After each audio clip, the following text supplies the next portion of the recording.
தாய்மாமன் சீரியலில் வந்து பார்த்திங்கன்னா நம்ம அழகர் வந்து பூங்கொடி கையை பிடிச்சி தன்னு வெளியே கூப்பிட்டு வராரு. உன்னை பார்த்தாவே எனக்கு பிடிக்கல, உன்னை அருவருப்பாக இருக்குது, உன்னை முதல்ல நான் வெளியே அமிச்சாதான் நான் நிம்மதியாக இருக்கோம், நான் வந்து உன்னை வந்து பிடிச்சி கல்யாணம் பண்ண நினச்சியா, உன்னை பழி வாங்கிறதுக்காக தான் நான் அப்படி பண்ணேன் அப்படின்னு சொல்லிட்டு உன்னை வெளியே அனுப்பினாதான் நிம்மதி அப்படின்னு சொல்லிட்டு கையை பிடிச்சி தன்னு கூட்டிகிட்டு வராருங்க. ஸோ இதெல்லாமே வந்து பார்த்திங்கன்னா நம்ம நந்தினி சொல்லி தான் இவர் எல்லாமே பண்ணுறாரு. ஸோ அவங்களும் கம்முன்னு வராங்க. இதை வந்து பார்த்திங்கன்னா நம்ம மாயாண்டி வந்து எதுக்காக அவள் கையை பிடிச்சி கூப்பிட்டு வரேன்னு கேட்டதுக்கு, எதுக்கு வெளியில் அனுப்புகிறேன்னு கேட்டதுக்கு, இவளை எனக்கு பிடிக்கல, இவளை ஃபஸ்ட்டு வெளியில் அனுப்பிச்சாதான் எனக்கு நிம்மதி அந்த மாதிரி சொல்கிறாங்க. அதுக்கு வந்து மாயாண்டி ஒத்துக்க மாட்டுறாங்க. வீட்டில் இருக்கவங்க எல்லாருமே அதிர்ச்சி ஆகுறாங்க. இல்லை, இவளை வந்து நான் ஃபஸ்ட்டு வெளியே அனுப்பிச்சாதான் நான் நிம்மதியாக இருக்க முடியும்னு சொல்கிறாங்க.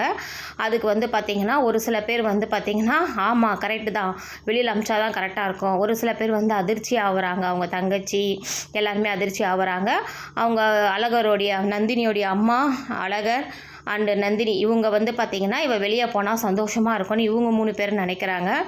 அதுக்கு வந்து பார்த்திங்கன்னா நம்ம மாயாண்டி வந்து ஒத்துக்க மாட்டுறாரு. அது முடியவே முடியாது, இந்த வீட்டுக்கு மருமகனா அது பூங்கொடி மட்டும்தான் அப்படின்னு சொல்லி அவர் வேகமாக சொல்கிறாரு.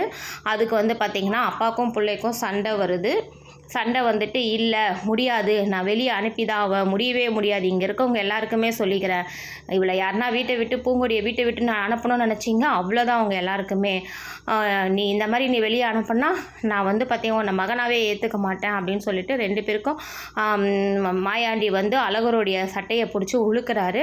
நீ கையை விட போறியா இல்லையா, நீ கையை விட போறியா இல்லையான்னு சொல்லிட்டு 2 பேருக்கும் சண்டை வருதுங்க. ஸோ இந்த சண்டையில் மீனாட்சியிலேருந்து எல்லாருமே வந்து அதிர்ச்சி ஆயிடுறாங்க. சரி என்ன பண்ணுறதுன்னு தெரியாமல் அழகரும் வந்து கையை விட்டுடுறாருங்க.